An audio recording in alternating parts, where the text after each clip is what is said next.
Hi there. Welcome back to the Great Ace Attorney Chronicles.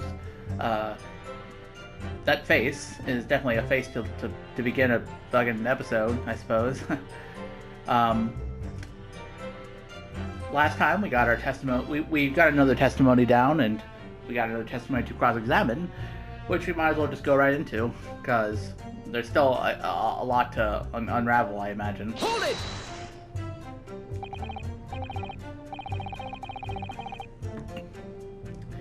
To be clear, by neighbor, you are referring to the defendant, Mr. Natsume. Oh, indeed, sire. Perchance thou wouldst that I call him the man from upstairs. And at what time did the mustachioed Nipponese visit you in your room? Our meeting was promised for the hour of 9, and lo did he come to tender a gift of fragrant tea. Details were in accorded with the defendant's own testimony, yes. And we were embroiled in such a literary debate as history hath not seen before. By which I presume he means the discussion about who was the stronger, Romeo, Juliet. Yeah, that whole mess. God, you don't. I normally don't think you talk about fucking Shakespearean figures like you would fucking Kong versus Godzilla, you know? I, Shakespeare, did play the part of young Romeo, whilst my neighbour played the fair Juliet. Each of us dressed as what our characters be, to bring weight upon our merry experiment. And he likes to pose, doesn't he? I dare not imagine the scene. Frailty, thy name is woman. Canst thou imagine how dismayed I was? Ah, yes, I had heard of the eastern art of jujitsu, but ne'er did I dream 'twould be a skill practiced by the comely maiden. Juliet beat Romeo up. It's not helping our case. Damn, fucking Shakespeare just fucking caught an ass beating, apparently.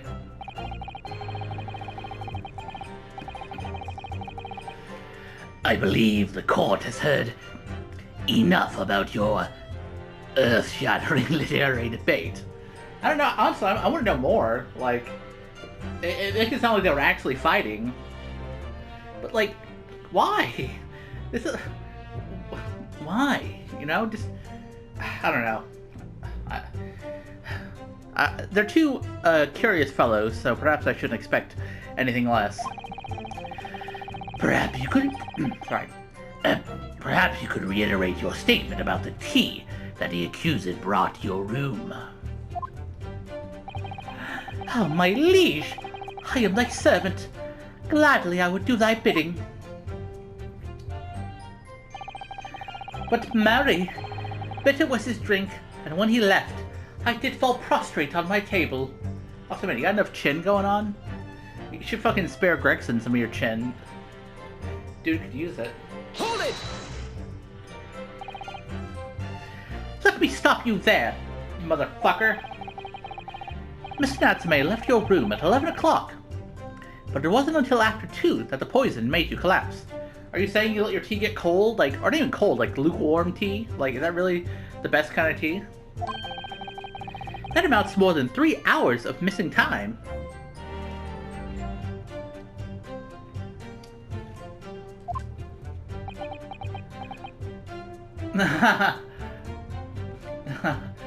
Man, nice dance moves you got there, pal.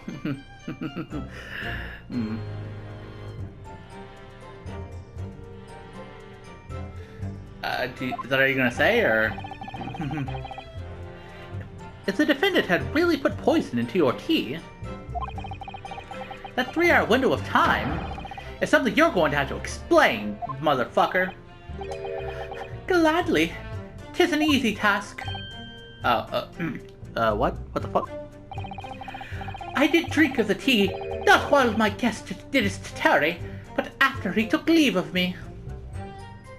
again, why? Who the fuck drinks lukewarm tea? It's not like you put it in the fridge to like, cause like I've heard of iced tea, I've heard of hot tea, but I don't hear about fucking like room temperature tea, you know?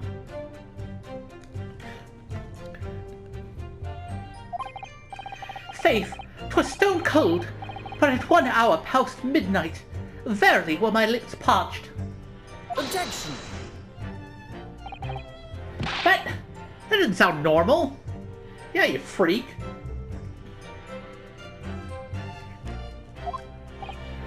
Nay, 'tis quite ordinary, sire. After all, thou wouldst recall our fiery debate. Amidst such argument, there'd be no time for fiery tea. Yeah, but again, you guys weren't fighting for like 3 hours. Come on, pal.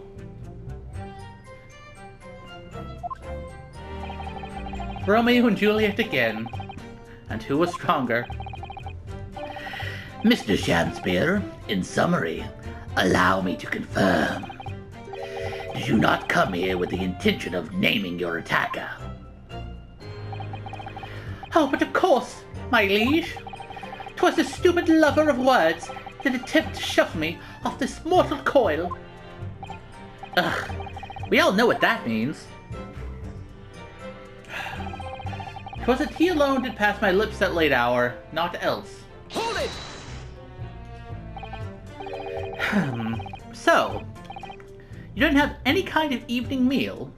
Dinner, supper, breakfast, sinner, dupper? I'm just, come on. Ha! Fie on luxury, fie on gluttony. To eat thrice daily is but a waste of time. Sorry. I would that my belly were full, no more oft than the sun doth rise. You good, my guy? But I guess you're saying that you don't normally eat 3 times a day. Well, most heroic eating habits, I must say.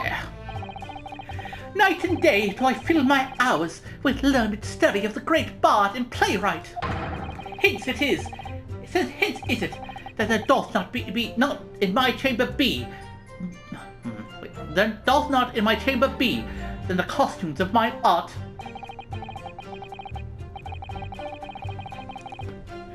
That would appear to be the case, as even a rodent was found starved to death in your room. Oh, poor mousy fella. Even they can't get enough to eat. Huh, now that I think of it, it's not just food that was conspicuously missing from that room, is it? I don't recall seeing a single play or script anywhere. Oh yeah, you think if he was going to be studying, studying Shakespeare, he'd have some of the books or the plays and such. For I have devoured them all. You've eaten them? Every word be within my skull. Didst thou imagine otherwise? Are you saying you literally ate the scripts? Are you saying that you didn't need them because you memorized them? Because if you had to like literally eat the fucking words because you couldn't afford anything else, that's kind of depressing. Right. That wasn't misleading at all. Okay, so maybe he did he just has it all memorized, basically. Now, could you turn around, do you think?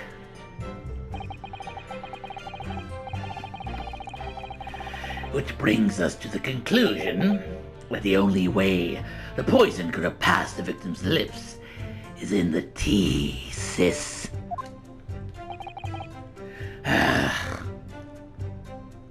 Okay, yeah, you're still here. I was outside this bloke's window in the freezing cold all night, keeping an eye on his room. Goddamn, man. Fucking Shakespeare and Meterman could fucking sure spare Gregson some chin. That fucker is in desperate need of some chin. No one else visited his room but that short little round-backed Eastern fellow. Right. Hold it!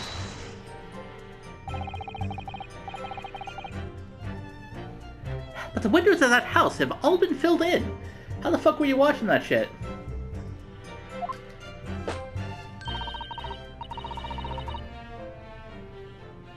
A historical artifact of the now defunct window tax. Indeed. Yeah, you're right there. All bricked up horribly. But as it happens, there's a little part of the brickwork at the bottom corner that's been opened up. God, you love rubbing your chin, don't you? I was looking in through that gap. Yes, there were a few bricks there loose, weren't there? Yeah, that there were. That's where we saw the soap and such.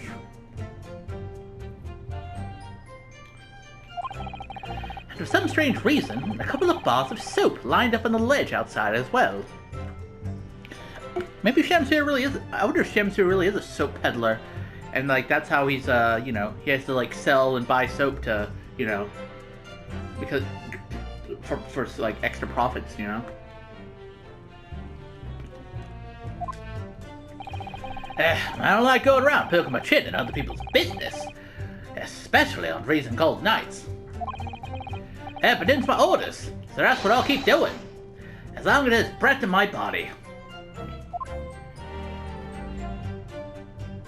Oh, I see. What do those theatricals today?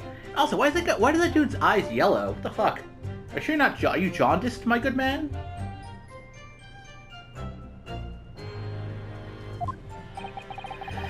Out of interest, Mr. Meaderman, after the accused had left and returned to his own lodgings, did you see the victim leave the room at all? No, he never left. He was in that room the whole time, as far as I'm concerned. Seriously, look at his eyes are like slightly yellow. Quite strange. And we can therefore discount the possibility of suicide. How can you be so sure of that? The police carried out a thorough investigation of the scene and found no receptacle for the poison. And since we know the victim didn't leave his room, and hence didn't dispose of the poison's container himself, it's clear that there was no attempted suicide. Only the culprit could have removed the receptacle. Well, where the fuck is the receptacle then, by the way? Did your fucking police rats fucking, examine every lodging for where potential poison could have been, kept or contained? Yes, loosely explained, Counsel. Thank you. It really was. You can't argue with the logic. I mean, yeah, but also, again, did you examine Natsume's room, perchance? See if there was any receptacles for poison, perchance? Did you, perchance, fucking, you examined you examined Shanter's room. Did you examine the Garadebs? Did you examine every lodging, you know? You gotta be thorough with this shit, pal. No one else visited his room but that short little round-backed Eastern fella. Well, I'll be the judge of that. You say a short little round-backed Eastern fella. So you can't be sure it was the defendant then. Yeah, I mean, there's probably a lot of Eastern fellas in England. How many other short little round-backed Nipponese with a mustache do you think there are in London? I don't know, man. There's a lot of fucking people in London. Have you checked the census lately? Do you know for a fact? Well, of course. It was only a narrow gap. It was quite dark, so I didn't notice a mustache. But it showed up around 9, so I'm pretty sure of myself.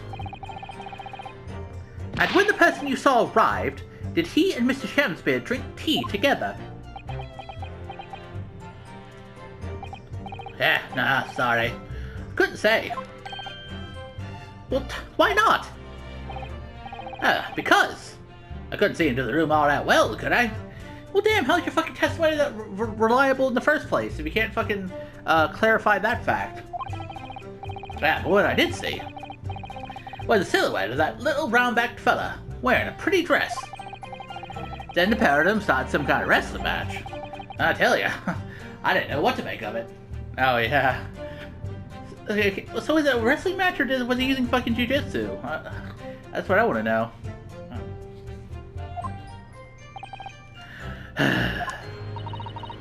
I suppose that was a Romeo and Juliet championship battle getting underway. Mr. Meaterman, allow me to confirm one final time. Apart from the accused, and you state with certainty that no one else visited the victim on the night in question. No question. Gasman's honor. Also, nice JoJo pose. My God. Hold it! Oh. Someone's got something else to add? That wasn't even me. Oh. Let me guess. They're gonna be like, oh, we don't need to hear any more details. Fucking, nah. And there's gonna be summation examination time. I know your game by now, Mr. Fairplay. My lord! Goodness me! Yes, Mr. Foreman. I've kept my mouth shut and listened up to now, but it's gone on long enough. I don't remember the exact voice I gave you before, so I'm just kind of winging it. Are y'all with me? Yes! Collectively. Are we to understand that you ladies and gentlemen of the jury are in agreement with one another?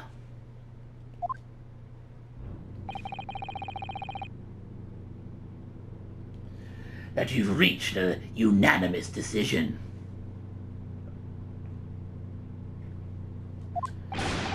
Too right we have. Are y'all with me? Yeah, collectively.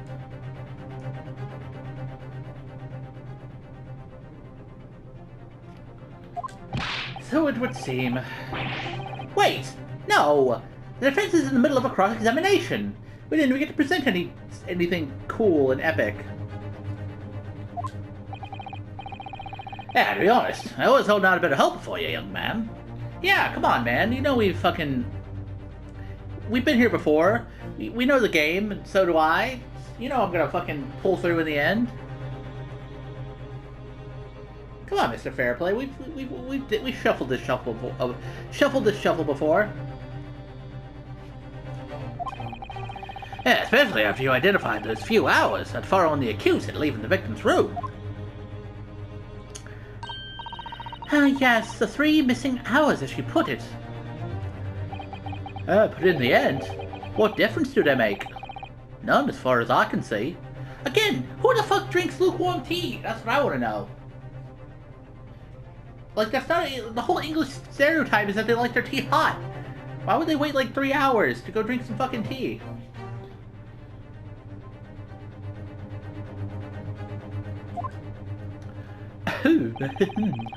And since that's now apparent, there's really no reason to delay our decision any longer. Like I was saying before, if I don't take 5 bob home for me tonight, the missus will blow a top. Oh, what's that?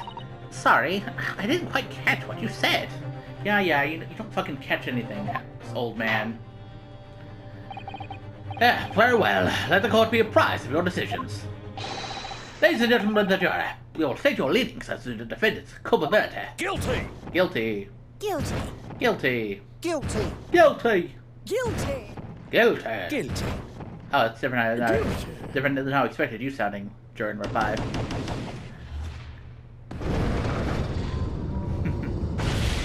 I mean, well, looks like we found ourselves up a poo-poo creek without a paddle.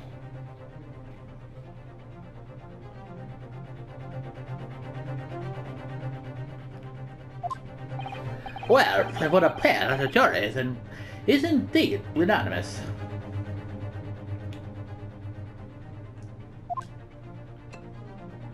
Okay, yeah, get your fucking bottle ready. So, this time at least, it seems justice will be done. All's well that ends well, as they say. This calls for a toast, I feel. Oh, does it? Does it really? To the guilty being punished. Ugh.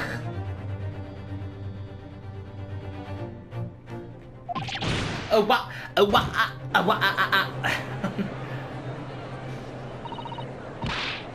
Get up, Mr. Naruhodo, please.